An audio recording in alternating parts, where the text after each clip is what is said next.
سامعین اکرام السلام علیکم ورحمۃ اللہ وبرکاتہ۔ مذکورہ بھائی چارے کی طرح رسول اللہ صلی اللہ علیہ وسلم نے ایک اور عہد پیمان کرایا جس کے ذریعے ساری جاہلی کشاکش قبائلی کشمکش کی بنیاد ڈھا دی اور دور جاہلیت کی رسم و رواج کے لیے کوئی گنجائش نہ چھوڑی۔ ذیل اس میں پیمان کو اس کی دفعات سمیت مختصر پیش کیا جا رہا ہے جو 16 شرائط ہیں۔ یہ تحریر ہے محمد نبی صلی اللہ علیہ وسلم کی جانب سے قریشی یثربی اور ان کے تابع ہو کر ان کے ساتھ لاحق ہونے اور جہاد کرنے والے مومنین اور مسلمانوں کے درمیان۔ یہ سب اپنے ماسوا انسانوں سے الگ ایک امت ہیں، امت نبی صلی اللہ علیہ وسلم ہیں۔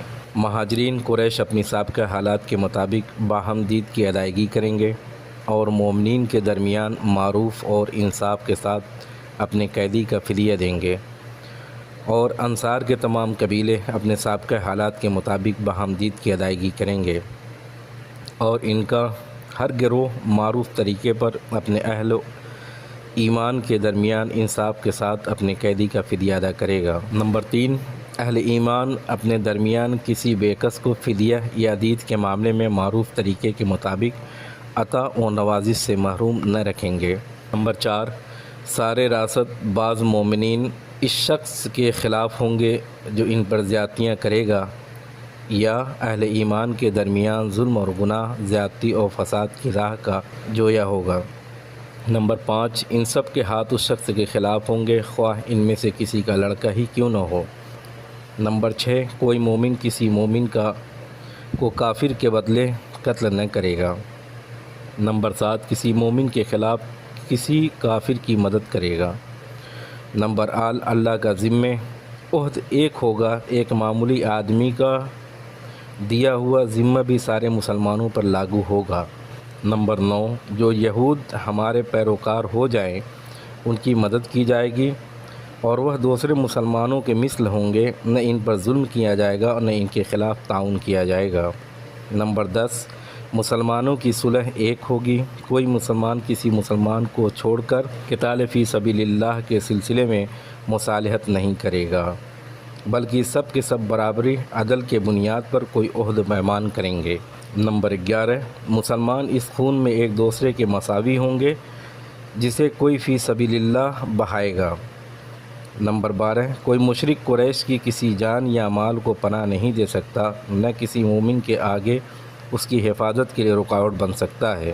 نمبر 13، جو شخص کسی مومن کو قتل کرے گا اور ثبوت موجود ہوگا اسے قصاص لیا جائے گا، سوائے اس صورت کے کہ مقتول کا ولی راضی ہو جائے۔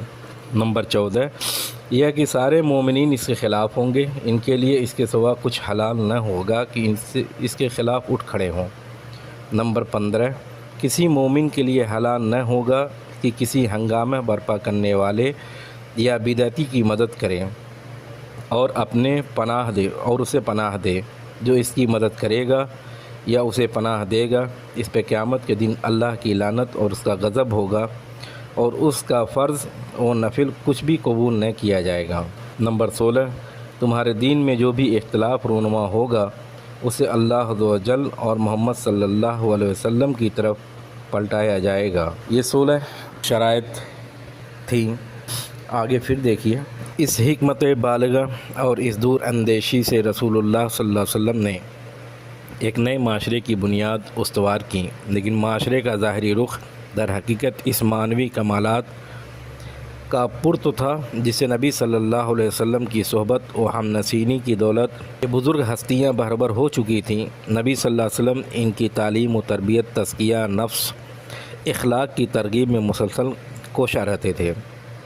انہیں محبت و بھائی چارگی و مجد و شرف، عبادت و اطاعت کے آداب برابر سکھاتے اور بتاتے رہتے تھے۔ ایک صحابی رضی اللہ تعالیٰ عنہ نے آپ صلی اللہ علیہ وسلم سے دریافت کیا کہ کون سا اسلام بہتر ہے، یعنی اسلام میں کون سا عمل بہتر ہے؟ تو آپ صلی اللہ علیہ وسلم نے فرمایا، تم کھانا کھلاؤ اور شناسا اور غیر شناسا سبھی کو سلام کرو۔ بیان کیا ہے صحیح بخاری جلد نمبر 1 906 میں۔ عبداللہ بن سلام رضی اللہ تعالیٰ عنہ کا بیان ہے، جب نبی صلی اللہ علیہ وسلم مدینہ تشریف لائے تو میں آپ صلی اللہ علیہ وسلم کی خدمت میں حاضر ہوا جب میں نے آپ صلی اللہ علیہ وسلم کا چہرہ مبارک دیکھا تو اچھی طرح سمجھ گیا کہ یہ کسی جھوٹے آدمی کا چہرہ نہیں ہو سکتا۔ پھر آپ صلی اللہ علیہ وسلم پہلی بات جو ارشاد فرمائی وہ یہ تھی، اے لوگوں، سلام پھیلاؤ، کھانا کھلاؤ، صلہ رحمی کرو، رات میں جب لوگ سو رہے ہوں نماز پڑھو، جنت میں سلامتی کے ساتھ داخل ہو جاؤ۔ آپ صلی اللہ علیہ وسلم فرماتے تھے، وہ شخص جنت میں داخل نہ ہوگا جس کا پڑوسی اس کی شرارتوں اور تباہ کاریوں سے مامون و محفوظ نہ رہے۔ اور فرماتے تھے، مسلمان وہ ہے جس کی زبان اور ہاتھ سے مسلمان محفوظ رہیں۔ اور فرماتے تھے، تم میں سے کوئی شخص مومن نہیں ہو سکتا یہاں تک کہ اپنے بھائی کے لیے وہی چیز پسند کرے جو خود اپنے لیے پسند کرتا ہے۔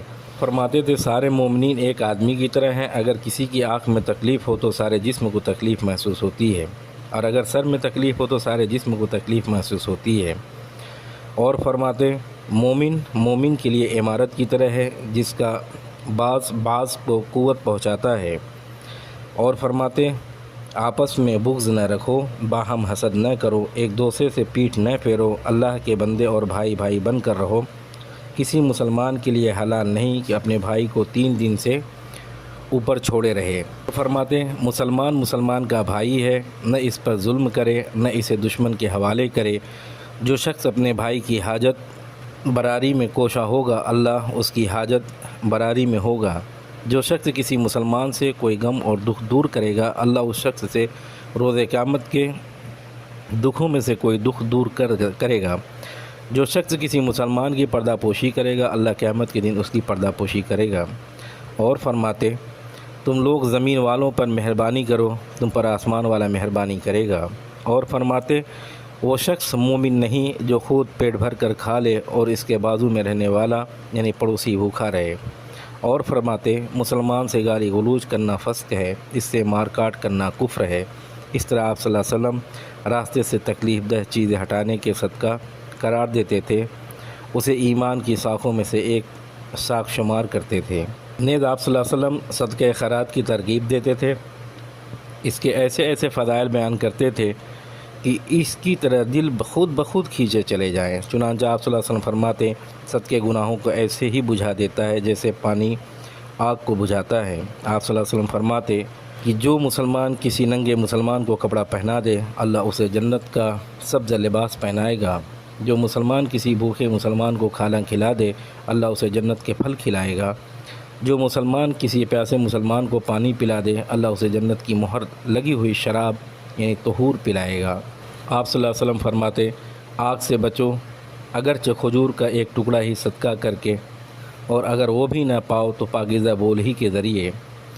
اسی کے پہلو پہ پہلو دوسری طرف آپ صلی اللہ علیہ وسلم مانگنے سے پرہیز کی بھی بہت زیادہ تاکید فرماتے، صبر و قناعت کی فضیلتیں سناتے، اور سوال کرنے کو سائل کے چہرے کے لیے نوچ و خراش و زخم قرار دیتے۔